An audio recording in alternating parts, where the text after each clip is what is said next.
O tratamento do pecado, lição de número 56. Hoje o nosso texto ele se divide em 3 textos, né? Nosso texto geral se divide em 3 conteúdos separados. E nosso primeiro texto que vamos ler está em Isaías capítulo 59, nós vamos ler do 1 até o 8. É a primeira parte do nosso estudo. O tratamento do pecado, a descrição dos pecados de Israel.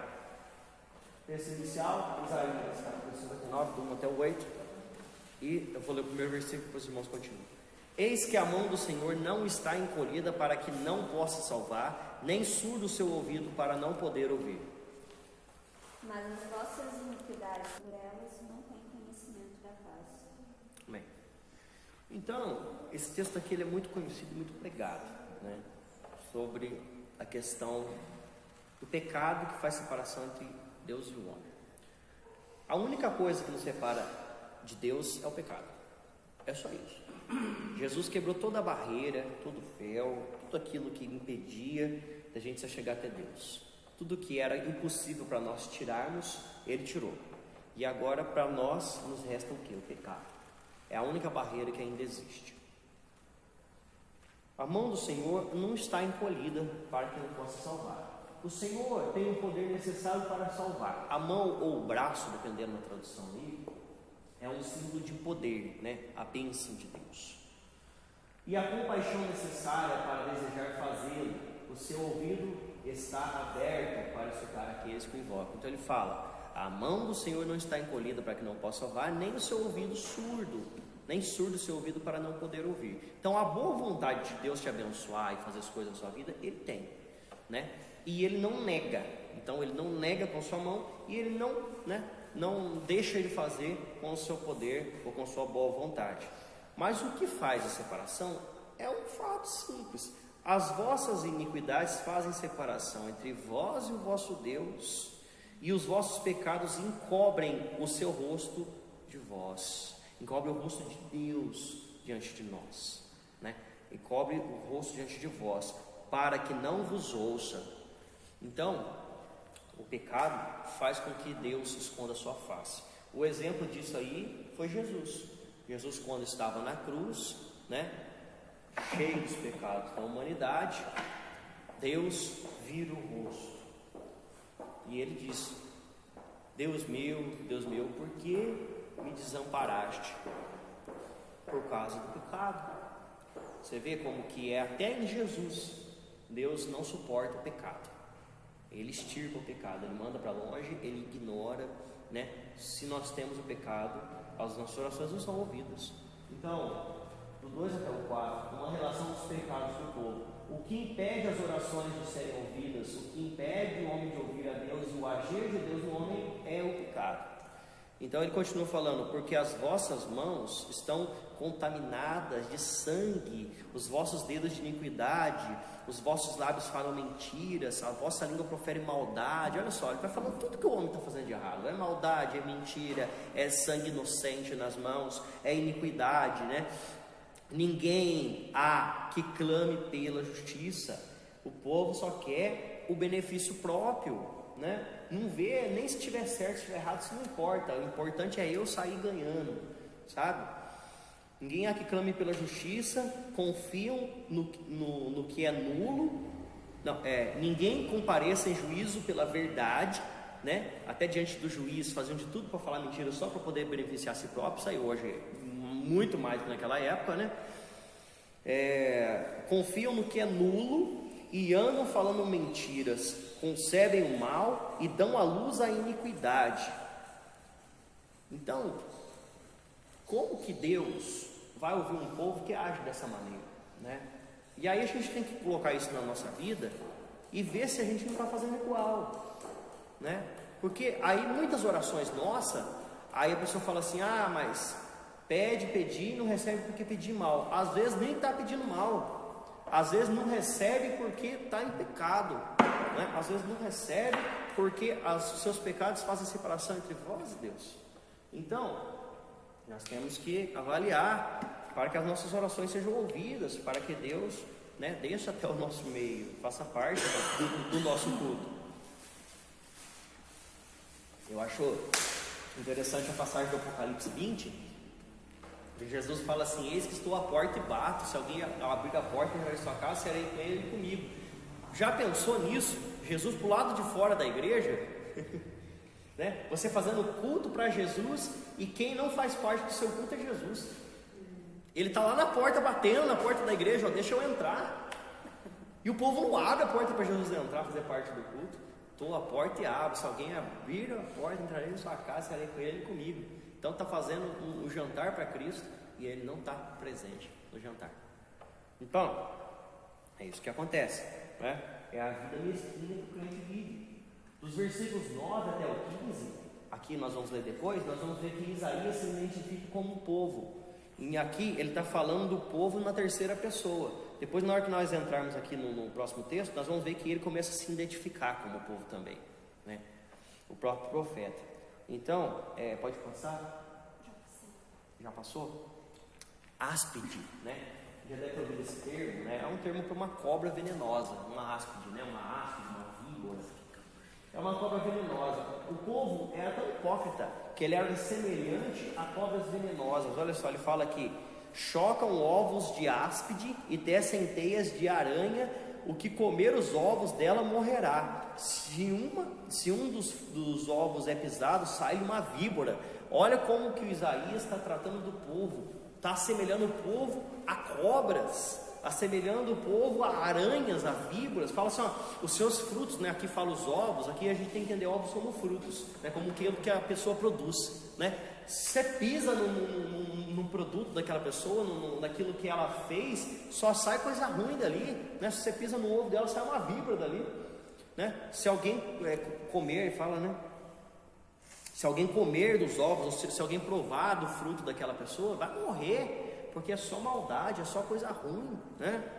Então, suas teias não se prestam para vestes, os homens não poderão cobrir-se com o que eles fazem, as obras deles são obras de iniquidade, obra de violência há nas suas mãos, né? Então, ele falando agora da aranha, né? Ou a teia que ela produz ali não serve para nada, só serve para coisa ruim, né?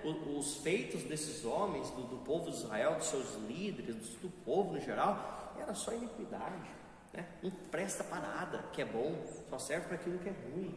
Então o povo é hipócrita, semelhante a cobras venenosas, suas atitudes e ações de bem nenhum aproveitavam, tudo mal e contra Deus.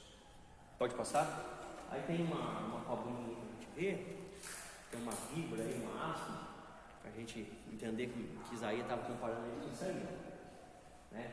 O bichinho peçonhento, né? Traiçoeiro, tá lá quietinho na dele.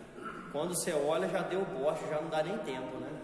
E é engraçado que quase todas as cobras elas têm as presas escondidas, né? Já repararam nisso? Ela só mostra a presa dela quando ela vai atacar, né? As vicais também é para maconda do que cobra. Não, mas é a mesma, só que Qual o tamanho da vida? tirada não, é diferente. cobra é tudo igual, né? Umas têm veneno, outras não, mas é tudo igual.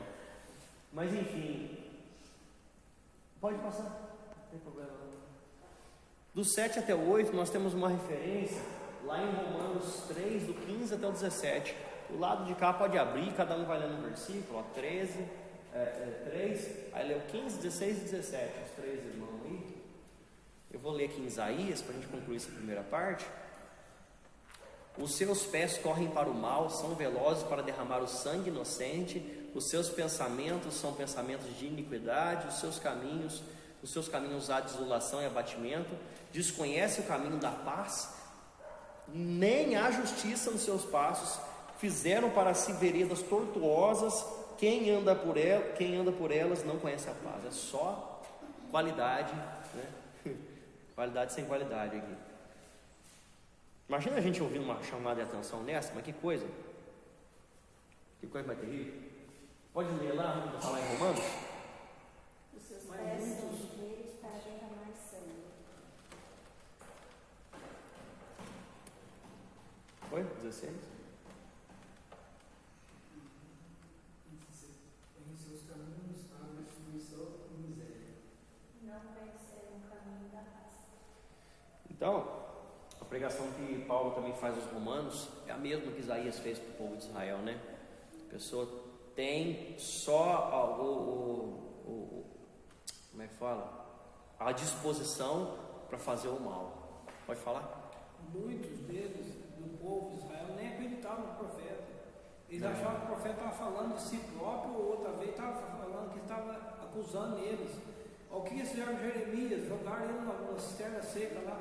Então, aquilo que ele falava, que para nós é uma lei, uma ordem, nós tentamos, né, obedecer hoje, para eles era uma acusação. Exatamente. Eles achavam que o profeta era igual a eles mesmo, estavam inventando tudo aquilo que falava. Então, porque Jesus falou assim: ai Jerusalém, que mata os profetas. Né, que faz isso, que faz aquilo outro. Então, eles matavam mesmo, para eles não tinha. Bom, vamos lá. Segundo texto, Isaías capítulo 59, nós vamos ler do 9 até o 15. O título é A Confissão dos Pecados de Israel. Então, Isaías 59, do 9 até o 15. Versículo 9 diz assim: Por isso está longe de nós o juízo, e a justiça não nos alcança. Esperamos pela luz, e eis que só há trevas. Pelo resplendor, mas andamos na escuridão. Apalpamos as paredes como cegos, sim, como os que não têm olhos. Andamos apalpando. Tropeçamos ao meio-dia como nas trevas, e nos lugares escuros somos como mortos. Todos nós tornamos curiosos e continuamente gememos como pombas, esperamos o juízo, e ele não aparece. A salvação está longe de nós. Porque as nossas transgressões se multiplicam perante a ti, e os nossos pecados testificam contra nós. Porque as nossas transgressões estão conosco. Conhecemos a nossa iniquidade. Temos sido infiéis e mentimos contra o Senhor. Nós nos afastamos do nosso Deus, pregamos a opressão e a rebeldia, proferimos palavras de falsidade que conhecemos em nosso coração. Pelo que o juízo se tornou atrás e a justiça se pôs longe, porque a verdade anda tropeçando pelas ruas e a equidade não pode entrar. Sim, a verdade desfalece e quem se desvia do mal arrisca-se a ser despojado. E o Senhor o viu, e pareceu mal aos seus olhos que não houvesse justiça. Então, aqui ele fala. Agora ele começa a comparar com a própria vida dele, ou melhor, ele faz a confissão do pecado, mas ele sendo um do povo, né? Ele começa a usar o termo para si próprio, olha, ele fala tudo nosso, né? Então, pessoa que vive uma vida longe de Deus depois de conhecer, né? Aquele que conheceu e abandonou é muito pior do que aquele que nunca conheceu. Porque uma pessoa que conhece a verdade, ela já foi convencida da verdade, já viveu um período de tempo no Evangelho, e ela abandona, a partir daquele momento a vida dela é só ladeira abaixo. É muito pior do que uma pessoa que nunca ouviu o Evangelho. Exatamente. Eu também não lembro certinho onde está. Então, ele fala: busca pela justiça, busca pela luz, busca pelo resplendor, mas só anda em trevas, só anda na escuridão. Apalpa a parede como cego, sabe o cego? Ele anda apalpando a parede porque ele não vê o que está à frente dele, então ele tem que saber onde que ele está se localizando ali. Como no meio-dia, tropeçando, aquele sol estalando lá, claro, e a pessoa estivesse andando como se estivesse andando de noite, né? E entre nós, os robustos, entre os robustos, os fortes, né, os nossos inimigos, nós somos como mortos, só derrota. Então, ela passa a viver uma vida de derrota e fraqueza. Os robustos aqui são os inimigos de Israel. Israel é um povinho desse tamanhozinho assim, menor que o estado do Sergipe, é o país de Israel, né? A nação toda, e ela está cercada por inimigos, né? Para cima, para baixo, direita, esquerda, para todos os lados. É só inimigo que Israel tem, né? Só não tem inimigo ali do lado do mar Mediterrâneo, porque ali acabou, né? Aí já começa outro continente, mas se tivesse terra ali, com certeza ia ser inimigo de Israel também, né?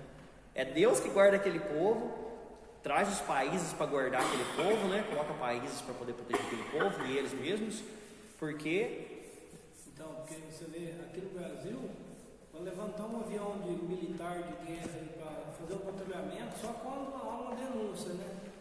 Lá, você está dormindo no hotel, você escuta os carros passar por cima da cidade. Dali a pouco outro. De noite, patrulhando o país inteirinho. Porque o país tem 400 quilômetros de distância. Daqui em São José do Rio Preto, em 15 minutos, um avião desse patrulha o país inteiro. Pode passar? Tem inimigo de todo lado.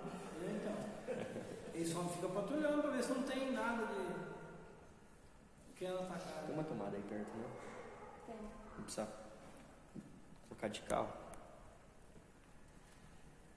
Vê se alcança, senão vai acabar a bateria aqui. Então, do 11 até o 15, as nossas transgressões se multiplicam perante ti, os nossos pecados testificam contra nós, porque as nossas transgressões estão conosco e conhecemos as nossas iniquidades. Agora, Isaías não está falando vós mais, está falando nós, né? É a confissão do pecado diante de Deus. Como o prevaricar e o mentir contra o Senhor, o retiramos-nos do nosso Deus, o pregar opressão e rebeldia, e conceber e proferir do coração palavras da falsidade. Pelo que o direito se retirou e a justiça se pôs de longe, porque a verdade anda tropeçando pelas praças e a retidão não se pode entrar. Então, aquilo que é justiça, aquilo que é direito, passava longe do povo, né? Isaías agora se identifica como sendo do povo, colocando como pecador e mostrando o que acontece quando vivemos em caminhos que desagradam a Deus. Ele fala: a verdade sumiu e quem se desvia do mal é tratado como presa. O Senhor viu isso e desaprovou o não haver justiça. Então, além de o povo viver numa rebeldia, num pecado constante, além disso tudo, ainda quem andava em justiça era como uma presa, era totalmente desaprovado pela sociedade, de forma que eles até perseguiam essas pessoas para poder, né, acabar com a vida delas. Olha, ele estava falando de Jeremias, né? Jeremias também é contemporâneo da época de Isaías, ele foi depois, né? Foi na época da Babilônia.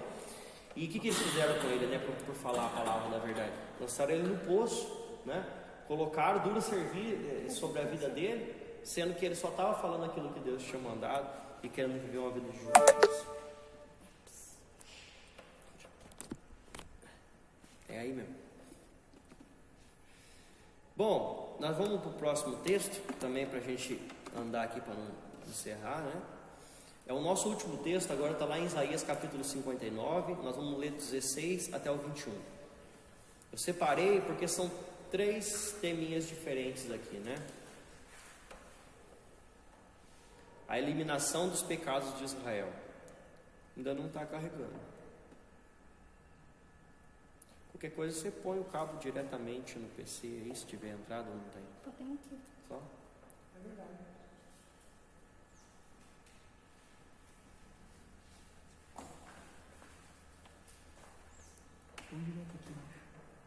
Às vezes é até mais fácil. Posso trocar de lado.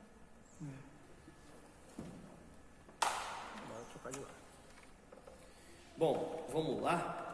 Isaías 59, do 16 até o 21. Assim será a sua retribuição. Curos aos seus adversários e recompensa aos seus inimigos. Aí lhe dará a eles sua recompensa. Então temeram o nome do Senhor, desde o poente, a sua glória, desde a nascente do sol, vindo o inimigo como uma corrente de águas, o Espírito do Senhor arvorará contra ele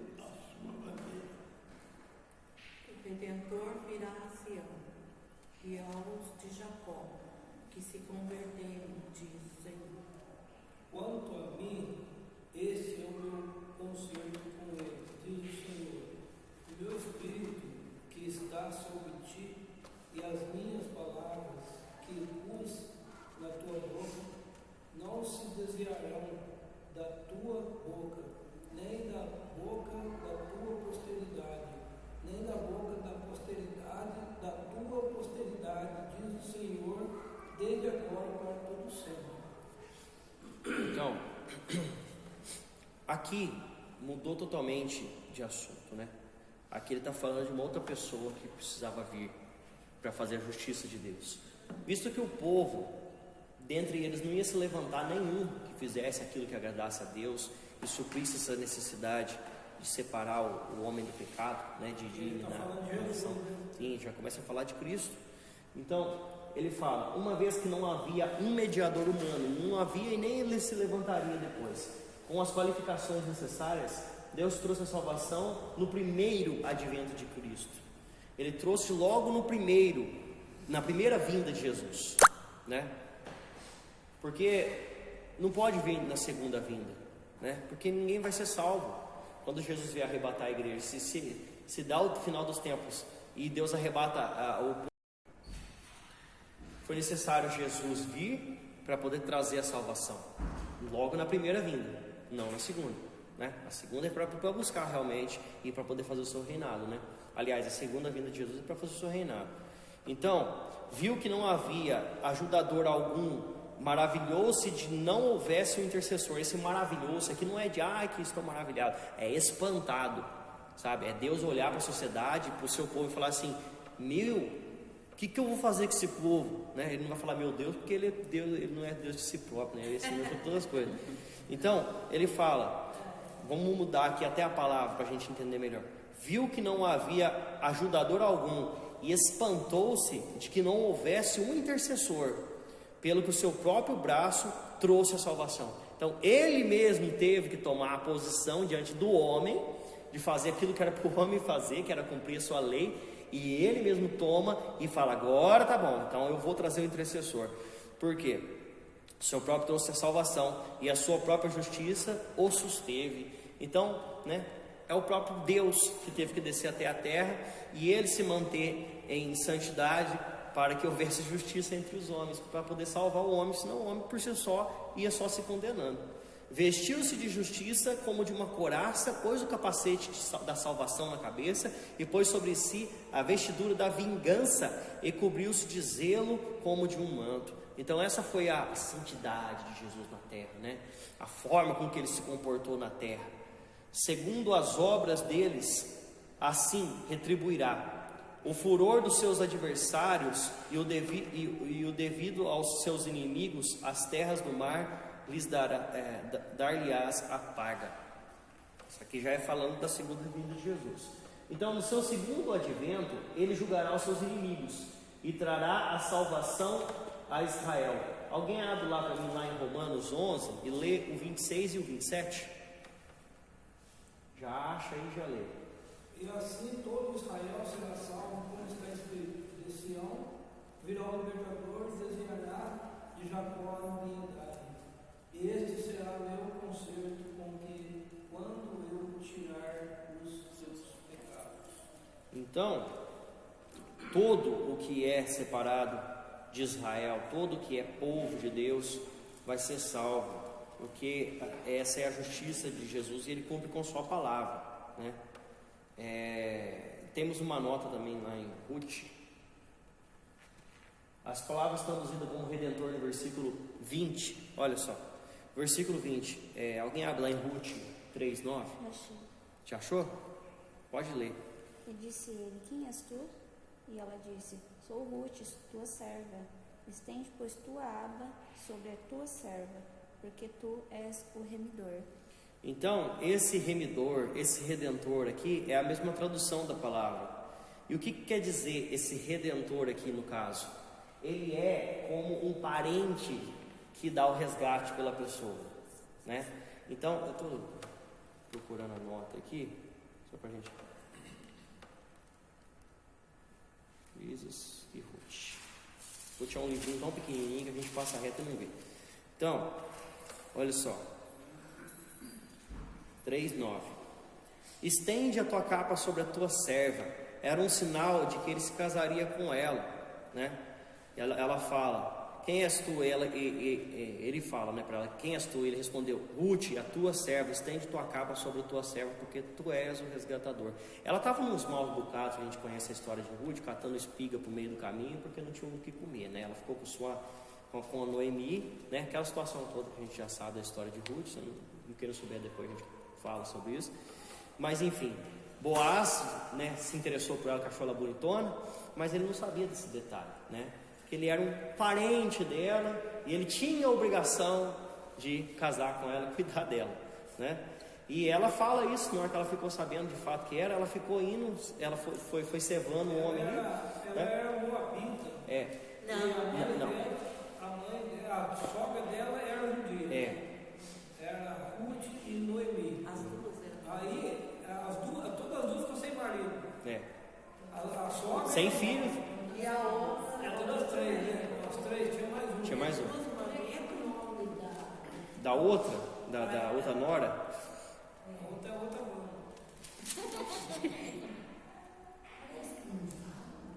Não sei se Eu fala. sei que ela voltou, né, pro povo dela. E a Ruth falou que não. A Ruth falou: teu Deus será meu Deus, o teu povo será meu povo. E aí ela veio. E aí ela foi catar espiga, catar resto dentro da roça. Órfã. Então, e aí, essa tradução dessa palavra, assim como para Boaz, ele era o resgatador, Jesus também, eles usam a mesma tradução aqui, ele usa a mesma palavra aqui para poder falar. Remidor. Remidor ou redentor, né? É a mesma palavra do original do aramaico que ele usa aqui, só que aqui ele muda a tradução, né? Mas é o mesmo sentido, virar, recolher, isso, né? Acolher, remidor, resgatador, né? O redentor tomar conta, né? é um parente, literalmente, é um parente que tem a obrigação, que tem o devido fim de cuidar.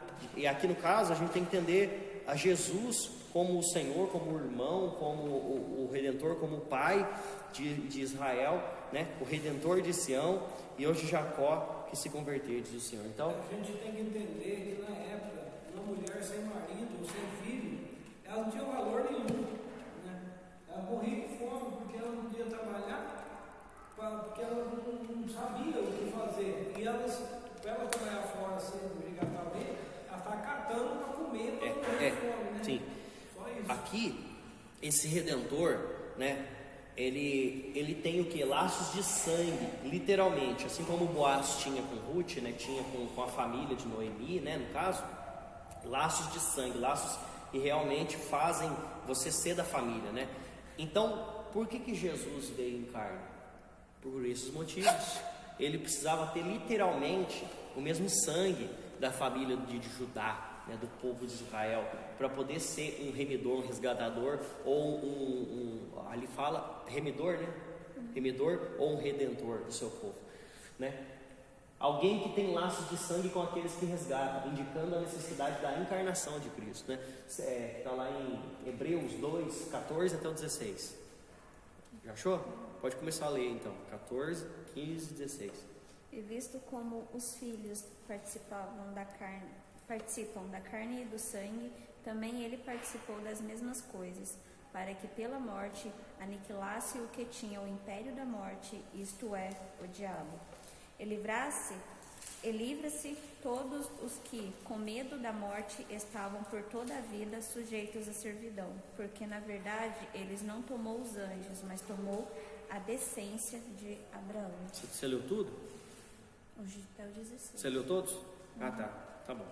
Então, literalmente, Cristo tinha essa necessidade de ser da mesma família, para ser esse redentor, esse resgatador, né, oficial do povo de Israel. Então ele fazia parte literalmente do povo por causa do sangue que vinha através da sua mãe, né, da linhagem de Davi lá no passado, né, da linhagem de Abraão, da linhagem do povo de Israel. A aliança, ela é a nova aliança. Aqui ele fala no versículo 21: Quanto a mim, esta é a minha aliança com eles, diz o Senhor. O povo do Antigo Testamento estava tão acostumado a fazer aliança com Deus, né, e quebrar as alianças com Deus, né, que eles ouviam essa palavra.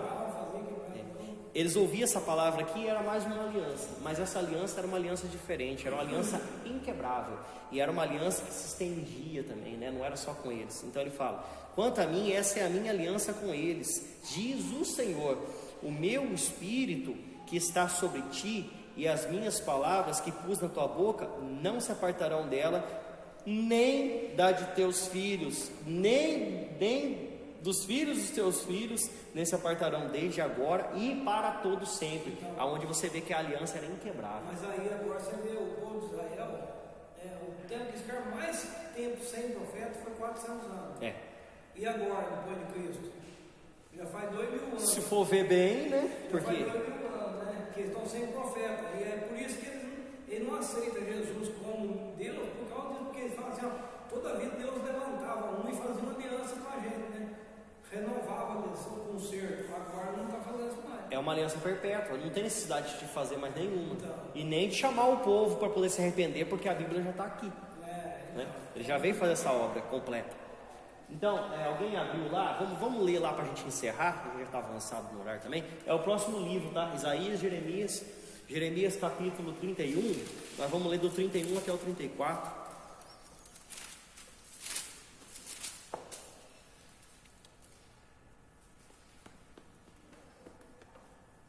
Pode começar aí, Ana?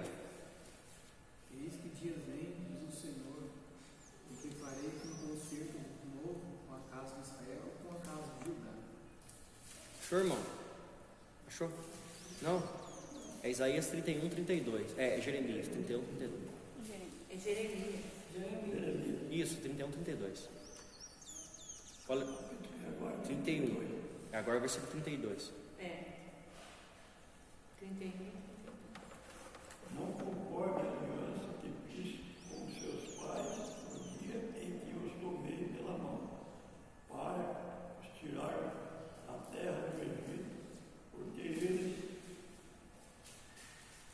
invadiram a minha aliança, apesar de eu as haver desposado. Assim diz o Senhor. 33. Mas este é o concerto que farei com a casa de Israel, depois que daquele dia, diz o Senhor, porei a minha lei no seu interior, eu escreverei no seu coração, e eu serei o seu Deus, e eles serão o meu povo. Não ensinará alguém mais a seu próximo, nem alguém a seu irmão, dizendo: conhecei ao seu Senhor, porque todos me conhecerão, desde o mais pequeno deles até o maior, diz o Senhor, porque lhes perdoarei a sua maldade e nunca mais me lembrarei dos seus pecados. Olha só como que é totalmente diferente essa aliança que ele trouxe através de Jesus. Ele fala lá no comecinho: vem dias que firmarei uma nova aliança com a casa de Israel e com a casa de Judá. Essa aliança não vai ser como aquela que eu fiz com seus pais lá no Egito, porque eles anularam a minha aliança, né? Então o povo estava acostumado a quebrar a aliança com Deus. Então eles anularam a minha aliança. Não obstante eu os haver desposado, diz o Senhor. Ele fez um casamento com o seu povo, né? Fez um concerto que era para durar, mas o povo, não obstante, destruiu a aliança. Porque esta é a aliança que firmarei com a casa de Israel. Depois daqueles dias, na mente lhes imprimirei as minhas leis. Vou imprimir na mente as minhas leis, vou inculcar na cabeça deles, vou inscrever no coração. A forma que ele está usando aqui é para dizer que o povo não vai conseguir anular a aliança, ele não vai conseguir quebrar mais essa aliança, né? Vou colocar no seu coração, eu serei o seu Deus e eles serão o meu povo. Olha, Deus mesmo toma para si a necessidade de interromper esse agir do homem de quebrar a sua aliança, de desfazer a aliança, falar assim: eu vou firmar essa aliança de forma que vocês não percam essa aliança comigo, para o povo não ser condenado. Olha só como Deus faz conosco, né? Porque se depender da gente, a gente vai lá e quebra a aliança com Deus, né? E vai condenado, e se Deus não intervir, a gente tudo é condenado junto com o diabo. E ele fala assim, ó, não ensinará jamais a cada um o seu próximo, nem a cada um o seu irmão, dizendo: conhece o Senhor. Não vai ter necessidade, porque todos, olha só o que ele fala: todos me conhecerão, desde o menor até o maior deles, diz o Senhor. Parece atualidade. Perdoarei as suas iniquidades, os seus pecados jamais me lembrarei. Atualidade, né? É, Só que aquela vez era punido uma pessoa pelos outros. No caso, o governador era punido pelos outros. Agora não. Agora todos serão punidos. sim, isso aqui, tanto é que isso aqui significa o quê? Que lá no futuro ninguém vai ter desculpa, porque todo mundo, ninguém vai poder falar assim, ah, eu não fui ensinado, eu não conhecia Deus. Não, todos lá no final vão ter conhecido, todos. Por causa disso aqui, né? Exatamente, por causa da espalhar a palavra de Deus e se estender aos povos, né? Porque aqui ele fala Judá e Israel, mas depois a gente começa a entender e ver que é para todo mundo, né? Aquilo que ele abre. Então, meus irmãos, olha só, né? Como também Jeremias fala, né? Tanto de Jesus aqui. Então, desde o menor até o maior, não vai ter necessidade de que ninguém ensine, porque principalmente nessa época aqui, é como eu falei, quem conhecia a Torá, quem conhecia a lei, mandamento, geralmente eram os levitas, né? Eles conheciam e ensinavam para o povo, né? E hoje não tem necessidade de ter uma pessoa que faça isso, porque cada crente, cada um pode por si só abrir a palavra de Deus e entender o que a palavra de Deus diz. Por quê? Por que qualquer um pode abrir? Não tem necessidade, porque hoje nós temos o dom do Espírito Santo sobre a nossa vida. Cada um tem, não é só o pastor que tem, não é só o sacerdote que tem, não é só os levitas que tem. Todos os membros do corpo de Cristo têm o Espírito Santo, o mesmo Espírito que há em todos. E Ele nos ensina todas as coisas, não há necessidade que ninguém nos ensine nada, né? O povo, quando começa você vê que a pessoa não entende nada de Bíblia, é culpa dela. Não venha culpar pastor, não venha culpar ninguém, porque cada um tem a obrigação de conhecer o Deus que serve, né? Então, meus irmãos, né? Palavra que vai de encontro conosco, né? E a próxima lição, nós vamos ler o capítulo 60, tá? Então, do 1 até o 22 é o próximo texto de domingo que vem, se Deus permitir. Amém, meus queridos?